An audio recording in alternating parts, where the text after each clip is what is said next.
Well, greetings, everyone, and welcome to a very special online event today. It's called Embracing the Journey of Life and Death. Discover tools for transforming the fear of dying and finding peace and healing during this sacred transition. My name is Stephen Dynam, the founder and president of the Shift Network. And more, we're seeing that people want to take on one of the deepest fears, challenges in life, which is death, and use it as a portal to personal awakening, to collective service, to bridging to the beyond, so many different dimensions that really are all about living a richer life here without fear and without dread of a potential future. It's more about how do we use death as a vehicle to evolve ourselves now? And we're going to get to explore this with a really beautiful pioneer in this field. Her name is Dr. Andrea Deerheart. She's the founder of the Heart Way. She's an end-of-life practitioner, mythologist, and yoga nidra master. So, Andrea, welcome to today's program. Thank you, Stephen, for the warm welcome and for inviting me to be part of this important and meaningful program. Yeah. I'm truly honored to share the tools and insights I've gathered over the years and working with individuals and families at the end of life. I Hmm. really hope that this course will not only help participants confront and transform any fear they might have of death, but also to help them deepen their connection with life, finding healing, peace, and meaning in the process.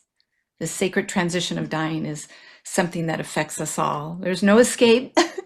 And I'm excited to guide others in embracing this journey with additional comfort and grace. I really look forward to our time today and hope that we can offer an empowering impact upon those we touch. And thank you. Beautiful.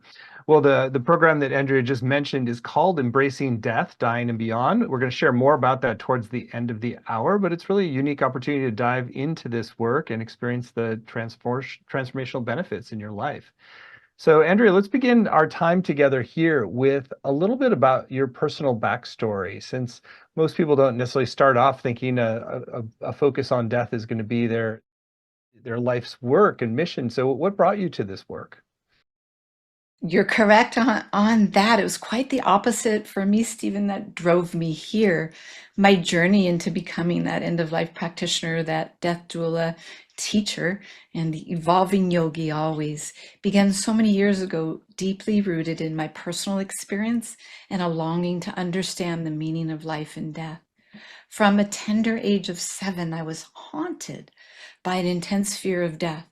It wasn't just fear, it was a terror and an awe. Rudolf Otto calls that mysterious tremendum. It gripped me so tightly that it consumed my days and nights. I was afraid of people, of life itself, and especially afraid of dying.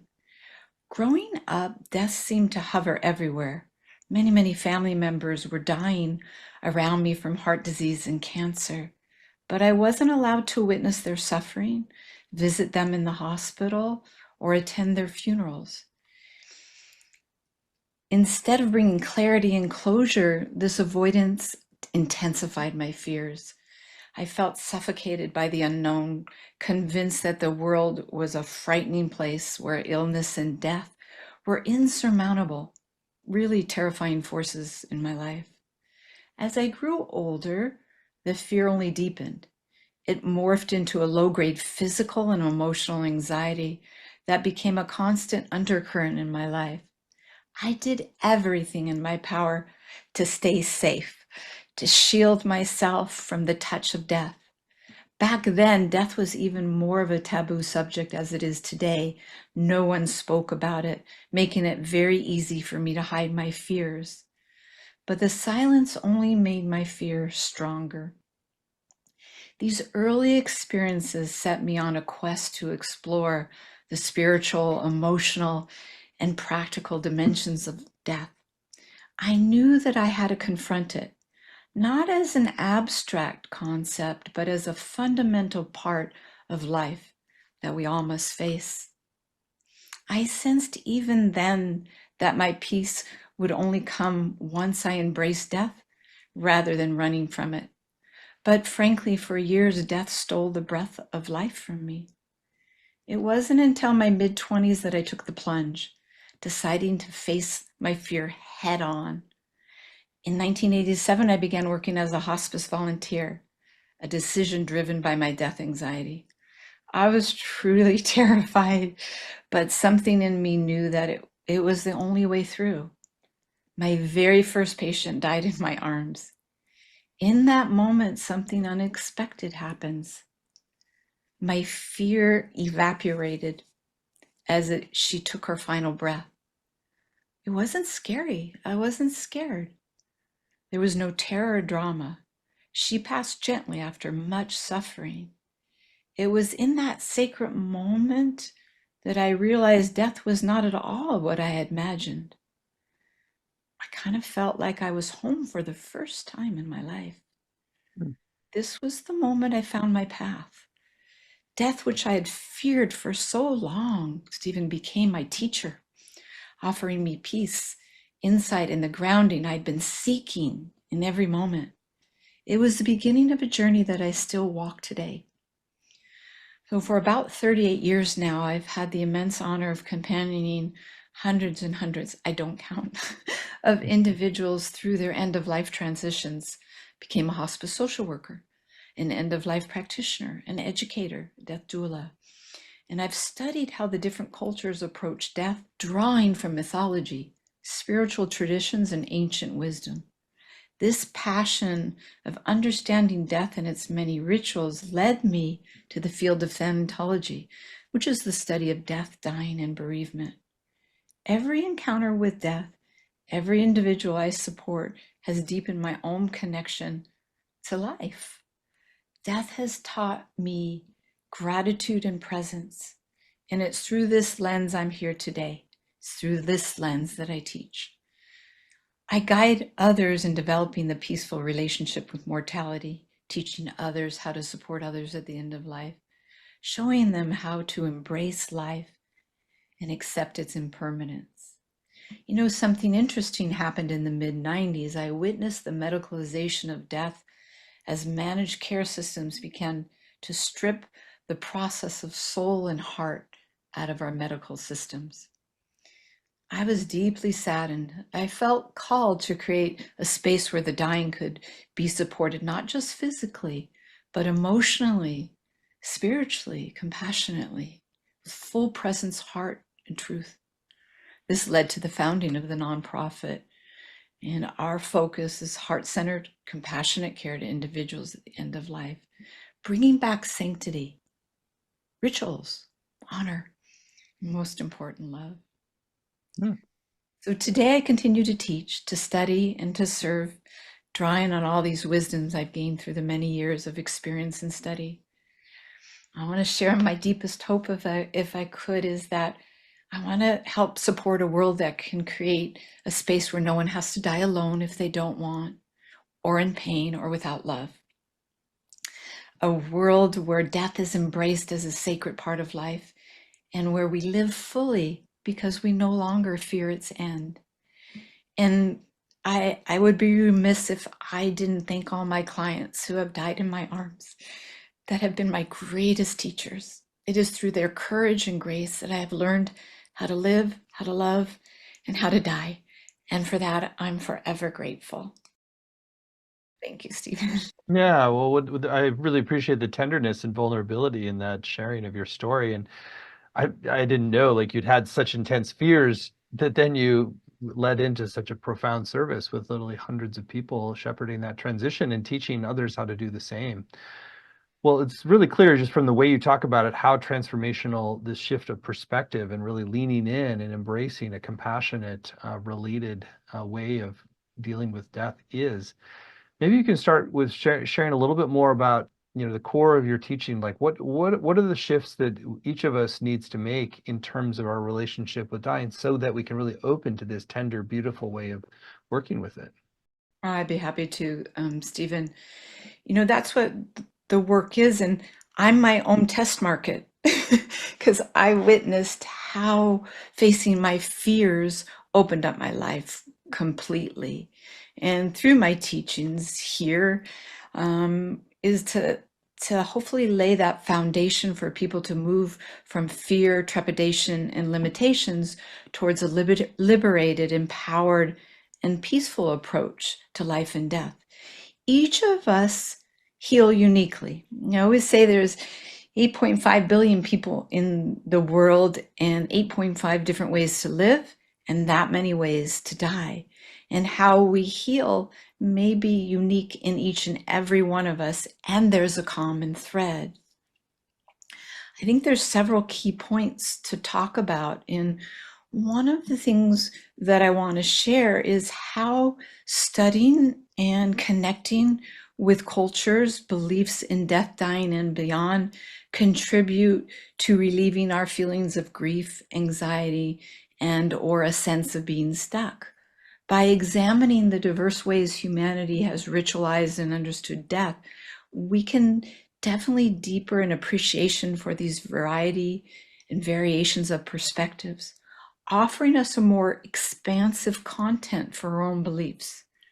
This broader awareness encourages us to confront the internal narratives that we have that may be limited and get in the way of living fully, ultimately leading to our healing and greater peace. You know, the concept of death is universal, right? It lives in everybody. Yet how we understand it and approach it is widely different across traditions and cultures, religions around the world. Exploring this rich tapestry and perspective of death, we begin to uncover how deeply our personal and cultural narratives shape our experience of life and mortality. For example, many Westerners view death as something to be feared or avoided, a final ending, yes? This often creates a sense of anxiety, grief, and even resistance to our day-to-day lives, keeping us stuck in a cycle of avoidance. In contrast, many indigenous and Eastern cultures view death as a sacred transition, a natural continuation in life's journey, a continued relationship both in life and death and with their ancestors. Through this exploration, one can see how our own beliefs about death, whether they've been inherited from family, society, or religion, may be contributing to our anxiety or a fear or a feeling of being lost or bound in our lives. It becomes clear that our personal relationship with death deeply, deeply affects how we live. So broadening this opens up deeper healing. We begin to challenge the fear-based narratives that limit us. Instead, we develop more peace and more comfort with the view of life's impermanence. And that's exactly what happened in my story. I was so terrorized of death. I got brave and I took the leap to start to touch death. And my whole worldview changed. If we don't have a relationship with death, how can we overcome its fear? How can we develop comfort with it?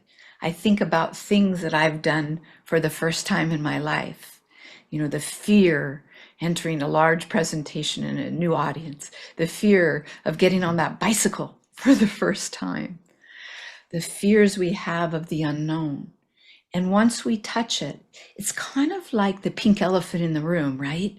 When we talk about the pink elephant, it becomes a squeaky bath toy. It doesn't, right? It doesn't quite own us. It's not quite as heavy.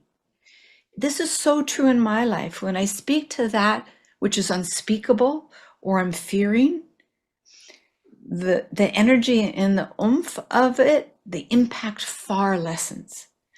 One of the things about the teachings today, I hope, and in the program, is that we'll approach it from a somatic perspective, an intellectual perspective, a heart perspective, a knowledge perspective, an ancestor perspective, and a historical perspective. Each of those pathways in, if you will bring us closer and closer to our true nature. And that true nature is that of spirit, that which is filled with peace, grace, depth, and beauty. Hope Let that's me share a little bit about so often if it's not our own death, it's like we're also helping somebody with processing their own fears and issues. So they might not have that same perspective. They might be in a more difficult process of dying. And so maybe share a little bit about how to bring this deeper spirit first kind of perspective to dying, even with somebody who is perhaps in a much more fearful place. Yeah. And you talk about fear. I want to say out loud, not everybody fears death. It's prominent in Western culture, but and many do not. It is probably one of the most difficult aspects of my work when I'm working with someone that is terrorized of death. It actually takes your breath away physically, emotionally, and spiritually.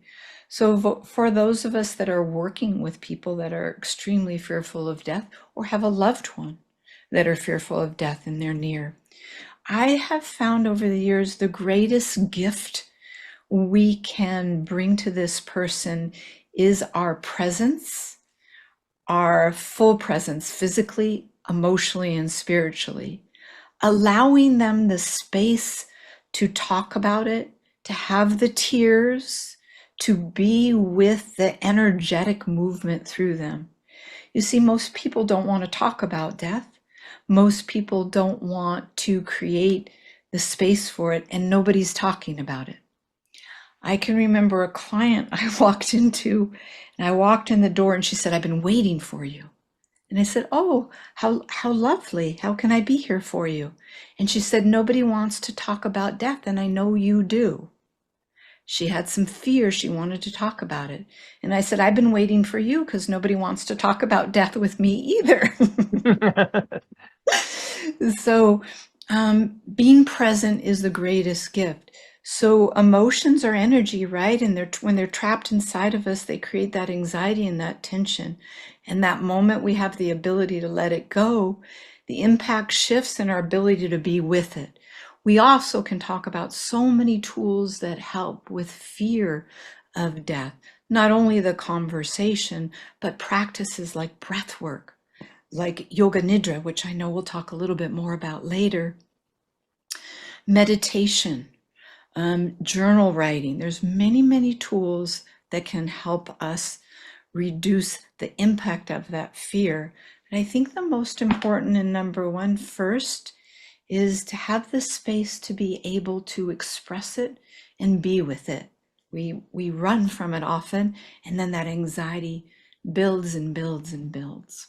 Makes a lot of sense. So I wonder if you could share a story or two of, I think, really expresses the possibility of of how this journey can shift and open up something really profound and beautiful, like that you've seen with a client.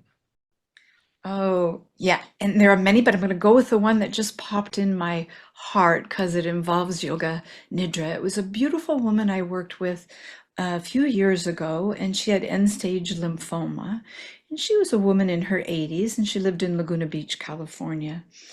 And she was terrorized of death, and she was torn from her birth religion of Christianity and a more expansive, if you will, spirituality, non-denominational, earth science, if you will. She was an earth woman. She lived on the land and farmed her land.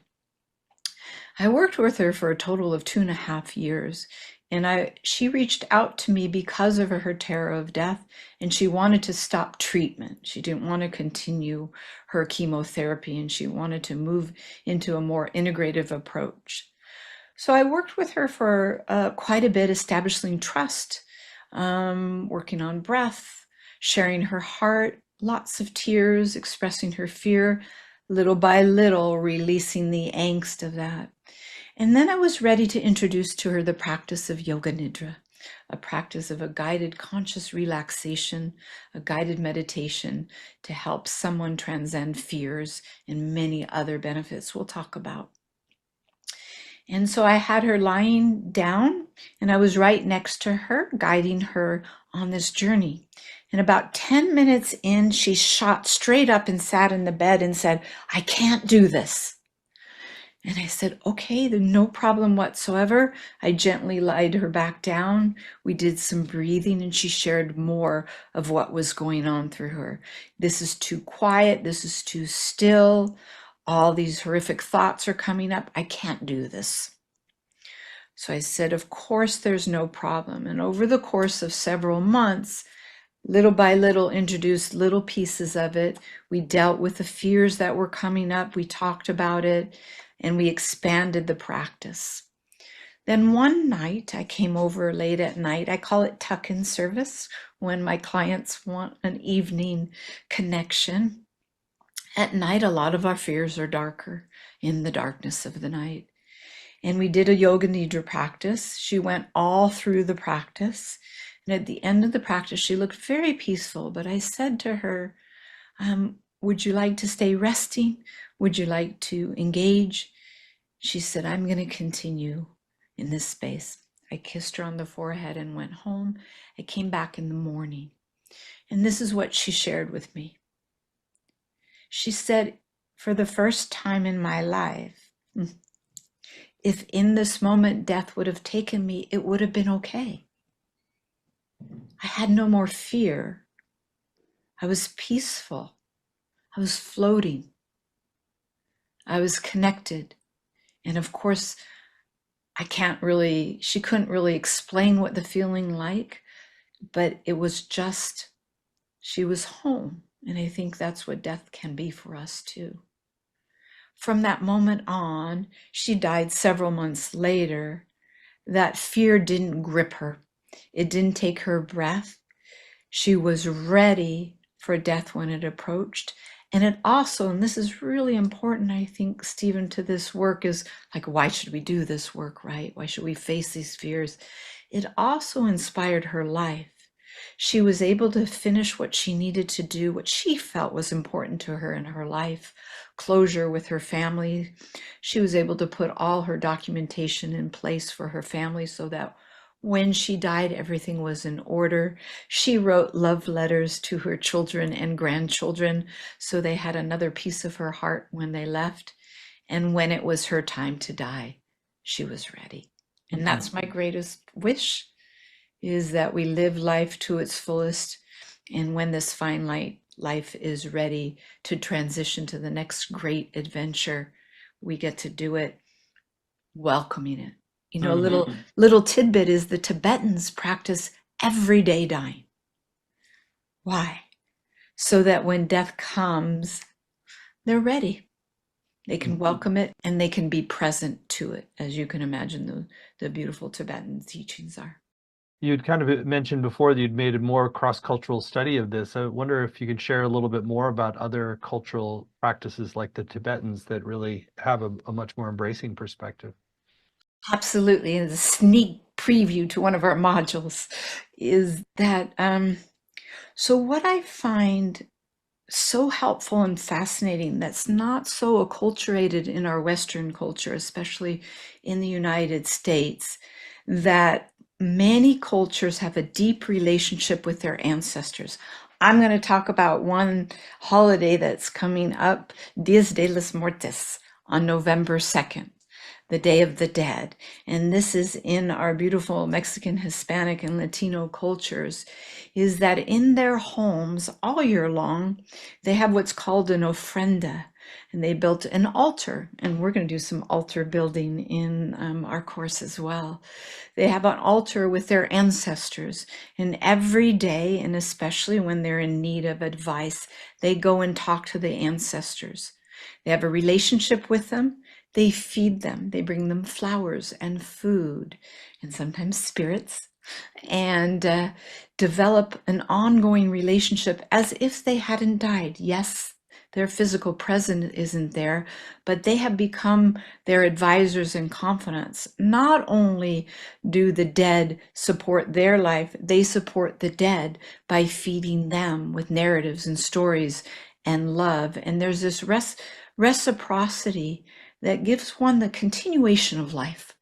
It's just beautiful. And I've modeled after that for the last 20 years, and I'll put behind me when we show my ancestor altars right over here in my corner. And I engage with them every day, and it transcends death because they're alive inside of me, guiding me and nurturing me. So it's a beautiful ritual, and many cultures, Asian cultures, have this tradition in their own form. And there's a deep, deep, deep connection to death and afterlife, and they are welcoming death, and they live their life often for their afterlife. Such a beautiful picture. I really appreciate you bringing in the Dia de los Muertos and the ofrenda. That's really, it's a profound practice. I wonder if there are any key beliefs that you feel like are really foundational for each of us to shift so that we can open to this more ancestrally guided, sort of heartfelt way of approaching dying. Yeah, and that takes me to mythology, Stephen, because the great myths of the world have happened since the beginning of time, and we are all part of that. So I guess what I'd want to say is that our ancestors, our stories, our narratives from the beginning of time help inform our life, Mhm. how to live and how to die. All the great spiritual teachings, whether we're talking about religious teachings or different spiritualities, teach us how to live and how to die.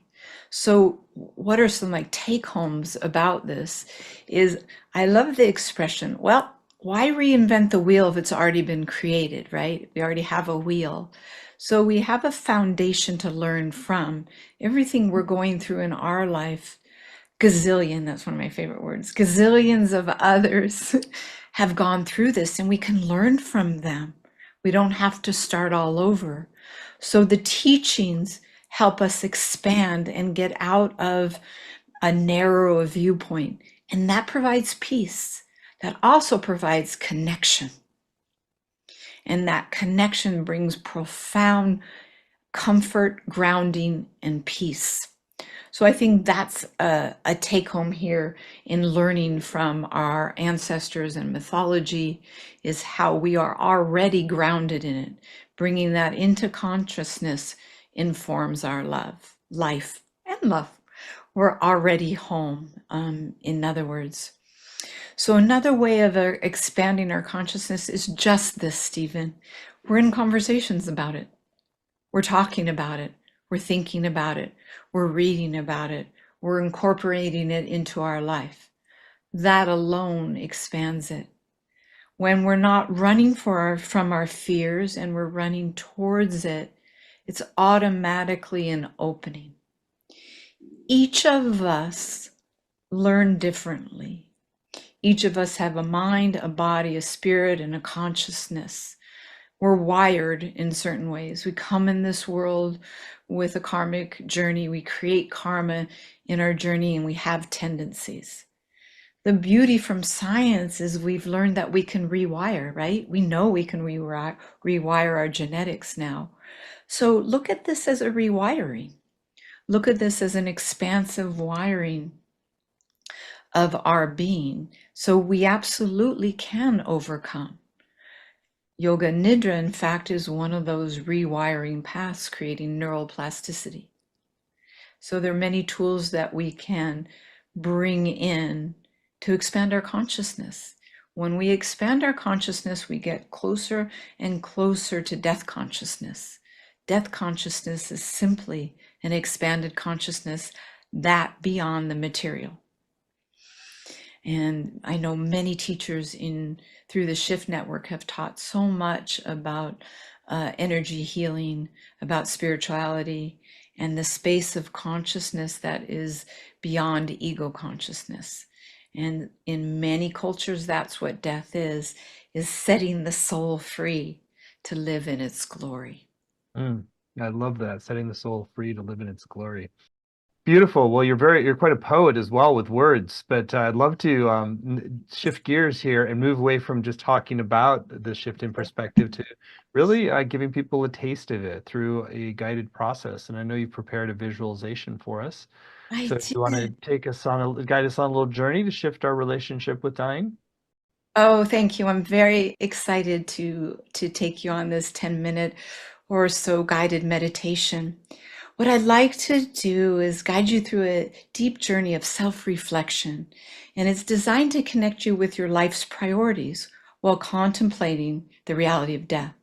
This guided visualization will serve as a compassionate space to explore what truly matters in your life and how you can live with greater meaning and purpose.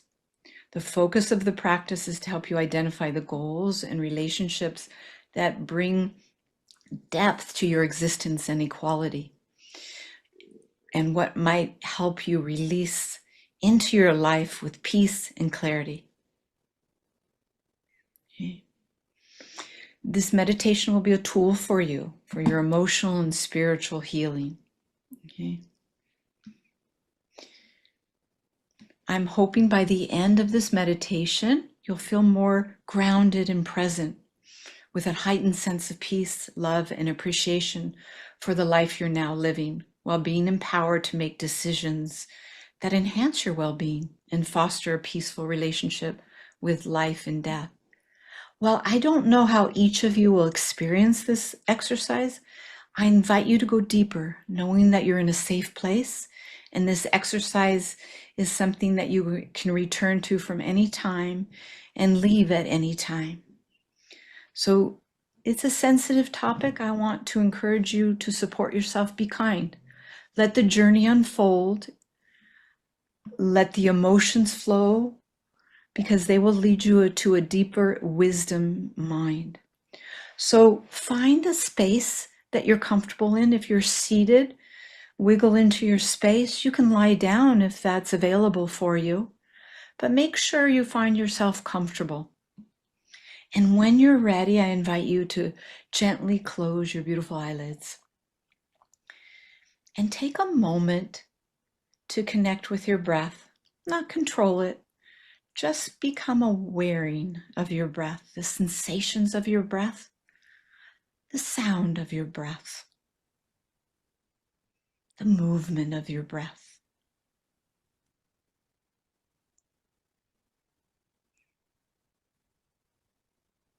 Allowing yourself to become fully present in your body, in your heart, and in your soul, where we'll begin our journey together. Take a moment to take a nice deep breath, if you will. Pause and let it out with an exhale, inhalation. Beautiful. Let's do one more of those. Nice deep breath in. Pause and let it out. Beautiful.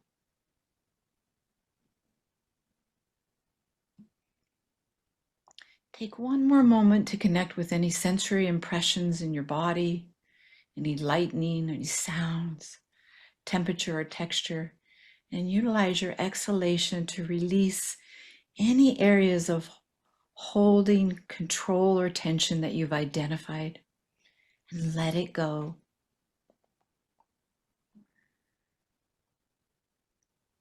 I invite you to stay open to the roots of your unexamined assumptions and beliefs, and remain open to all possibilities. And now we'll begin to take some time to look at your life and your priorities. Take a pause here to contemplate what is really important for you to do now. What do you want to complete, or what do you want to let go of right now?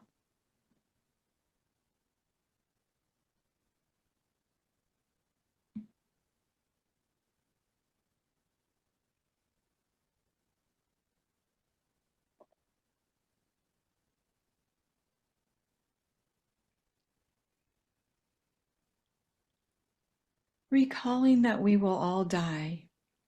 Each evening we go to bed and are convinced that we will wake up in the morning. We make plans for the next days, weeks, years, and even our old age. Most of us are probably convinced that we will live until old age. Most of us go to bed with the same feeling, yet many people do not wake up in the morning. Death has taken them. Now we have an opportunity to really set our priorities, our goals, our intentions. Let the posture settle.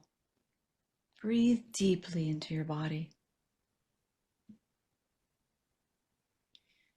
Imagine that you are an old person on your deathbed. Probably you have more wrinkles on your face, more stiffness in your limbs. Imagine your face as realistically as you can. Imagine that your breath is shallow. Your body is tired and frail. Ask yourself, what goals would you like to have achieved by this stage of your life?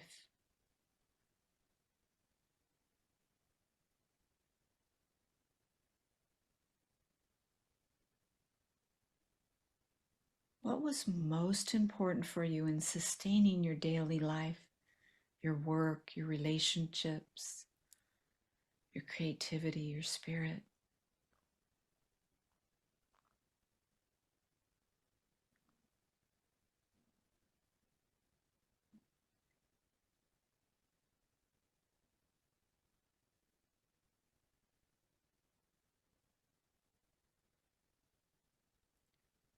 What do you want your life to be like when you are an old person?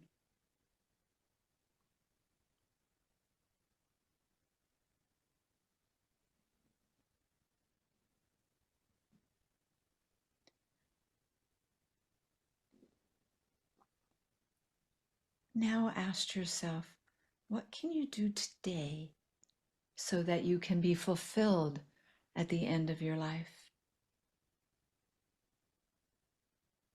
What might you need to let go of to create a life filled with meaning?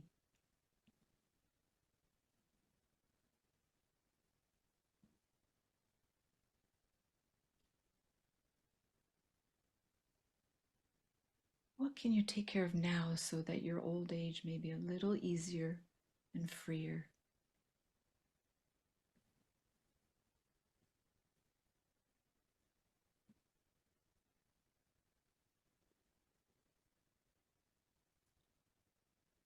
Now imagine that you are 10 years older than you are now and are lying on your deathbed.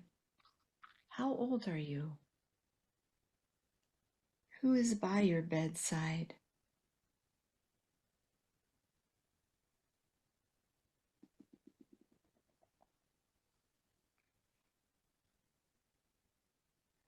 What do you wish to have realized and achieved by this time?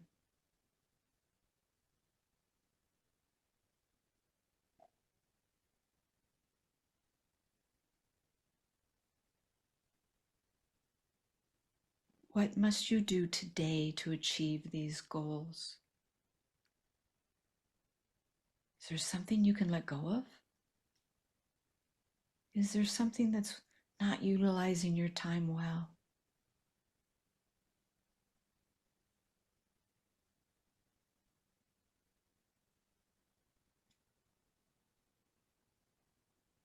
What is hindering you today?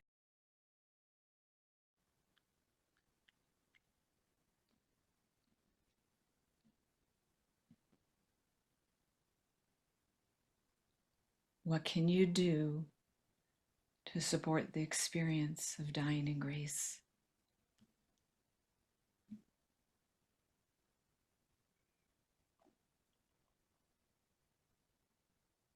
Now imagine that you're 5 years older than you are now and you are facing your death.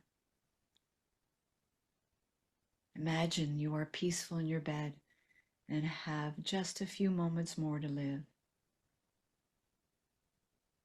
What you have wanted to have realized.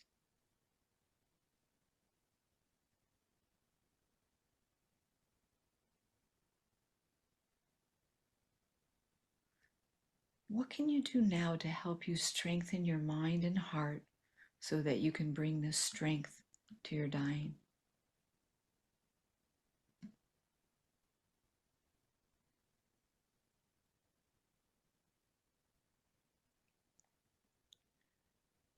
Now imagine that you will die in 1 year. You'll probably not look much different from the way you do right now. You're lying peacefully in your bed and are prepared to die.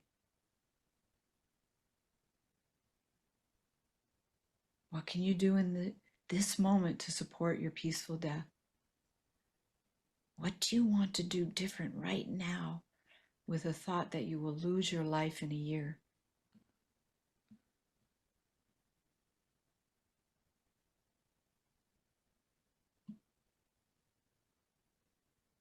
Imagine that you will die in 1 month. What would you change in your daily life now? What can you do so you don't leave many problems behind?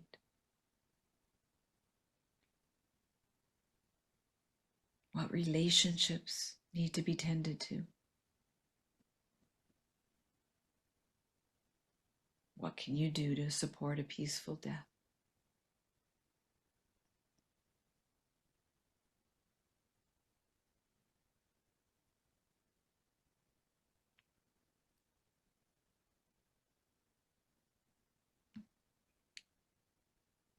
Now you go to bed tonight, no problem, you're falling asleep and you realize you're going to die.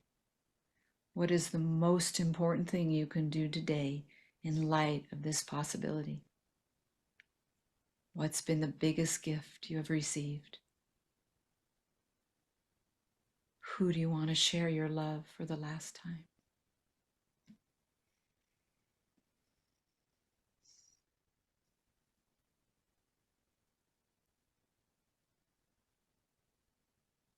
Now take this love and thankfulness and go back to your breath. Gather this practice in the heart and mind and experience its essence. In your heart, share this practice with all beings and hope that all beings will transform their fear of death and impermanence so that we can use our lives creatively to foster stability and beauty and to truly be of benefit to others. As we slowly return, we realize that this was a practice. Return to your breath, to present time and present space. And you're welcome anytime to revisit any aspect of this practice that will empower you to live fully. With love from my heart to yours. Namaste. Namaste. Well, thank you for the beauty and the gentleness of that, and also how thorough that it's really an opportunity to inventory all aspects of what we're doing and orienting or what's incomplete to really sort of prioritize in a deep way. It's like a deeper level of goal setting and visioning for your life that death provides. Thank you, Stephen. And I have one little phrase that kind of sums that up. Death inspires life. Death inspires life. Yes. So there was a lot to unpack in all those different questions. Do you recommend people take time with each one and really kind of illuminate or go deeper with each one? Yes, please. I invite everybody to revisit it and maybe jot down some of those questions. And in the program, we'll share more tools like that. But yeah, if you have the time, do some journaling on it. Something might have landed with you, especially from that exercise. Like maybe it was about having conversations with loved ones. Who did I want by my side? Something to engage with. Absolutely, journaling, doing your own meditation on it will absolutely deepen and expand your life. That's beautiful. So anything else that you want to share, kind of a high level teachings before we talk about how people can go deeper with the program with you? We talked a little bit about the history, exploring that and cultures and traditions and how helpful that is. We also in the program will spend a lot of time looking at our personal fears, our personal narratives, as well as the cultural, of course, are familial, looking at ways on expanding that through mythology, through experiential exercises, such as this one, but not this exact one. I created this specially for our time, where we move towards our death and can understand what the somatic experience is. And we'll have a somatic practice, as well as understanding how rituals bring us into the present moment and the sacred moment where we live in the present moment. And when we're in the present moment, we're usually not in fear, we're alive. And we will be practicing yoga nidra, understanding yoga nidra, and seeing how it can be an incredible tool every day in our lives, not only overcoming fear of death, but for living the life we are meant to live. Beautiful. Well, let's dive into more about the program and the course that you're going to be teaching, which I think is an extraordinary opportunity to harvest the wisdom that you've cultivated over many decades of working with people directly in the dying process and training others as well, and really taking this as an opportunity to do that deep inventory and realignment of our life with the most important contribution, relationships, and completing what is not actually aligned as well. So let's look at this. So it's called Embracing Death, Dying, and Beyond. Transform fear, discover emotional freedom, and help yourself and others find peace during end-of-life transitions. And you can find it at the URL transformingdeath.com. It's a 7-week program. There's no prerequisites in terms of your background or interests. It's really just if you feel this is an important next exploration for your soul and really an opportunity to shift your whole relationship with the dying process and everything that entails. So, Andrea, I'd love for you to share in your own words what you'd like people to come away from the course with, and then I'll read out the module titles so you can give us a preview of what's coming in each. Sure, absolutely.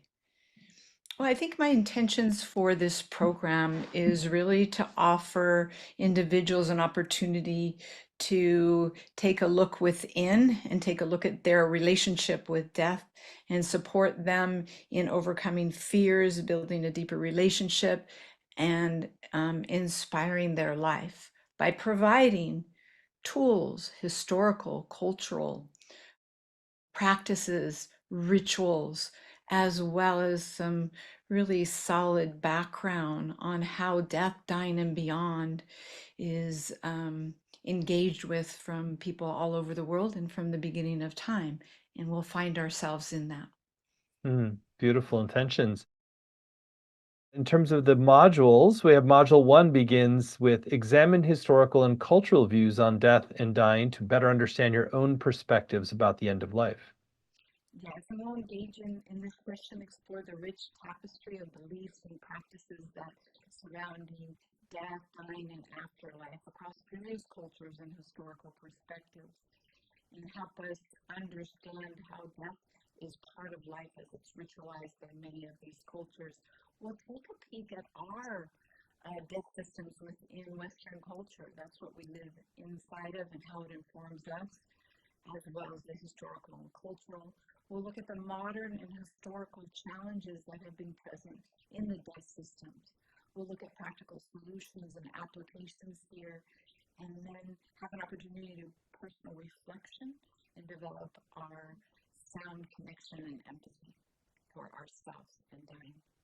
Module 2, confront and reframe your relationship with death for greater self-awareness and inner peace. In this unit, we'll look at our deep-seated fears, beliefs, and cultural conditioning that shape our perceptions of death. Through guided discussions, reflective exercises, we'll explore how denial and myths surrounding death contribute to our anxiety and influence our relationship with life.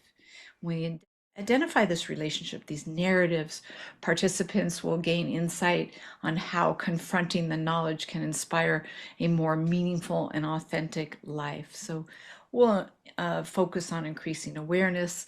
We'll do some myth busting, cultural insights we'll look at again, and personal reflections and how This empowers life. Module 3, delve into familial and ancestral views on death for greater emotional clarity and a more balanced perspective on life's final journey.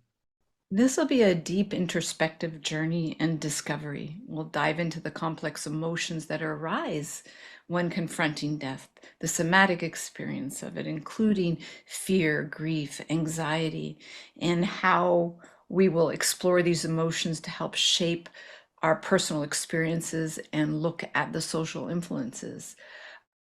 We'll gain insight to familiar beliefs and traditions that have shaped our view on death.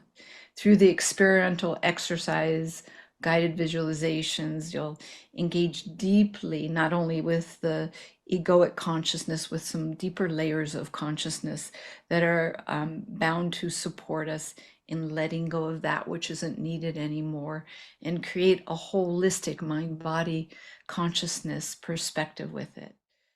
Module 4 then goes into embrace the inevitability of death to unlock a more meaningful, vibrant, and authentic way of living. This is going to be the full program will be an experiential exercise that takes us through our own death and gives us an opportunity to dive into the rich and meaningful understanding of what our life is and what it is like to die. It'll cultivate compassion for sure. It'll heighten our awareness, an embodied awareness of our mortality. We kind of live as if we're not going to die, yes? And this will give us a somatic, sensory, embodied experience of that. And that the only result of that is inspiring our lives and allow us to live with more intention, Hmm. cultivating present moment awareness. And that's where life happens. Module 5, expand your awareness and heal through the stillness of Yoga Nidra. Yay. In this workshop, I'll introduce the transformative practice of Yoga Nidra. This is a powerful technique that promotes deep relaxation, heightened awareness. Attendees will learn the foundational principles of Yoga Nidra, exploring how the practice supports physical, emotional, and spiritual healing. Through this guided practice, this 45-minute guided practice, participants will experience Yoga Nidra in a way that can help them transcend fears, loss, cultivate peace, pain, reduce pain, and inspire love and compassion. Module 6, hold sacred space for others where profound connections and transformations can unfold. This one is dedicated to the art of holding sacred space, a vital skill for those seeking to foster healing and transformation and those seeking to support others in the dying process. You'll be guided in this session through the essential principles and practices needed to create and sustain environments that nurture your well-being as well as well-beings of those around you. Whether you're on a personal growth journey or the role of supporting and facilitating healing for others, this one will help you cultivate spaces where profound connection can happen and therefore healing. You'll work with your energy in directing it. A ritual automatically is a sacred space. When we create a ritual, we create a sacred space. We bring ourselves into the present moment. And in this present moment is where healing's happening. So we'll understand, first of all, what sacred space is. You'll learn the tools and techniques to creating sacred space. You'll learn how to harness the intention and energy, cultivating your presence and a healing environment for self and others. Beautiful. And then finally, Module 7, create sacred rituals and altars to nurture a sacred, harmonious relationship with life and death. I see this as the culmination workshop where we'll explore the profound practices of creating the ritual and altar. We'll create a ritual, we'll create an altar. You'll have the opportunity to create it for yourself. We will go together through a ritual, a healing ritual together during our time. And you'll walk away learning how to craft altars, the skill that it takes, the intention and the heart that it takes. You'll learn techniques. Um, and this will support your harmonious relationship with life and death, bringing yourself present. taking these rituals into your life, this altar into your home, and personalize it for you. An altar is a very personal and sacred practice to do. And a ritual doesn't have to be a big elaborate thing. It can be a moment. I just want to share, before Stephen and I started today, we paused in a ritual. We took our breath, we took a moment to center, and that set the whole pace and temperature and connection for our time with you. And this is what ritual can do for us. So I'm very excited to share this with you. Well, it's really clear just how much passion and depth of wisdom you have for this area, and what a beautiful curriculum. So again, it's laid out in a little bit more detail at transformingdeath.com. And in addition to those 7 90-minute sessions with Andrea, which are a great time to do engage practices, ask questions, you also get recordings of every session, both video and audio, as well as word for word transcripts. So you can really go back and do different layers of the practice or recommit to them.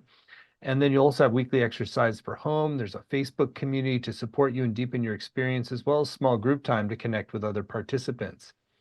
And on the page, you'll also see a number of extra bonuses that we've designed to enhance your journey that are special in their own right. There's a PDF guide from Andrea called Analysis of Burial Practices, Environmental Impact. Very fascinating. It's also a video dialogue with Andrea and Felicity Warner, who also teaches for Shift, called Navigating the End of Life Journey, Stories and Strategies for Compassionate Care. I believe you just actually recorded that one. You want to share a little bit more about that, what makes that special? Yeah, that was precious. It was like soul sisters united. It was beautiful. Um, yeah, Felicity, I just take the opportunity in this video recording to talk about how the consequences of our work, what we've learned from it, how one can seek tools to support themselves in the end of life journey, and our hopes and wishes of providing these tender services for people at the end of life, so that all can be surrounded by love and compassion and held through the journey. How life, how death inspires life, and how we can incorporate that in our daily life. So it was beautiful to have the sharing with Felicity, and I hope that you all enjoy it. Oh, beautiful bonus just by itself there. And I also want to bring attention to one extra bonus, which is our special bonus for those who sign up right away by midnight tonight Pacific time. This gives you a little extra encouragement to read through the page, tune in, and make a decision today while you have the most information. And this is an audio teaching from Andrea called Yoga Nidra, Graceful Transitions, a Pathway to a Beautiful Death. Want to share a little bit more about that special teaching, Andrea? Yes, this actually is a practice. So it's a 45-minute practice with some instructions on the practice itself. And the goal of this practice is a full 45-minute Yoga Nidra practice with a sankalpas, where you set your intention. And the sankalpa is a visualization that you bring into your heart and soul. And in this sankalpa, it's about cultivating a peaceful relationship with death. It's about cultivating a visualization of dying peacefully, surrounded by love, leaving your body and entering the afterlife and what that would look like. And when we set intention in the state of Yoga Nidra, it's like positive thinking on steroids, because of in the neuroscience and where we are in our neurology, it has the most healing potential. So I hope you will enjoy it. That's a beautiful extra reason to sign up right away to get the Yoga Nitra special transmission teaching practice there. So this is clearly going to be a really transformative journey, and with so much heart. It's really clear, Andrea, just how much wisdom and gentle guidance you can provide. And we've kept the investment very accessible. 3 payments of $128, or you can save 10% when you pay in full with one payment of $349. The course is going to start November 19th and run Tuesdays at 5 Pacific, 8 Eastern. But even if you can't make the live times, you can still get the full value with the recordings, the transcripts, and the community as well. And on the page, you'll also see quite a number of beautiful testimonials about Andrea and her work. You're really in good hands. It's really clear Andrea is a real deal teacher. She's really dedicated her life to this and harvested the best wisdom available to really make this a glorious transition that liberates more of your soul into life. So again, it's all at transformingdeath.com, and it really gives you a whole new perspective on life. So again, if you sign up right away by midnight, you'll get that special bonus practice called Yoga Nidra, Graceful Transitions, a Pathway to a Beautiful Death. So Andrea, we're at the end of our time together. You really just emanate so much peace and beauty in how you approach this. So thank you for that. And love for you to just share anything that's still on your heart you want to with folks who are considering joining you for the full 7-week course. Thank you, Stephen, and I so appreciate the touching words from your heart. And yeah, I want to personally invite you to join me on this, I hope, transformational journey for you. And Stephen, you had said that I emanate peace, and I have no doubt it's because of my relationship with death, knowing that this life is precious and sacred. And in these 7 weeks together, we're going to take a deep dive. We're going to look at the physical, the emotional, and the spiritual, and provide you with tools to empower your life, because that's really what it's about. It's about living. Clients would say to me, I don't want to talk about death. And I say, great, I don't either. And then I get that dirty look. Well, you're that death lady. No, I want to talk about how you want to live until it's your time to die. And this program really is about life. So I wish that for all of you. I look forward to seeing you on the program. And please take the best care of your total being. Well, thank you for that heartfelt invitation and the depth of your practice. It's led you to where you are. So again, all the details are at transformingdeath.com, and you'll get that special Yoga Nidra practice when you sign up by midnight tonight. So Andrea, thank you so much for this time and your wisdom, and really just this beautiful perspective on how dying can better our living. Thank you so much. Namaste, everybody, and love. Namaste.